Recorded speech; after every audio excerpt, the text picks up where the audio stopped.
கூலிக்கு அழைத்திருந்த பட்டாளம் அல்ல, சிறுத்தை.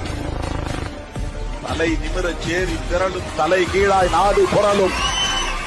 30 ஆண்டுகளுக்கு முன்னால் நான் எழுதிய முழக்கம், தலை நிமிரச் சேரி திரளும், தலை கீழாய் நாடு புரளும்.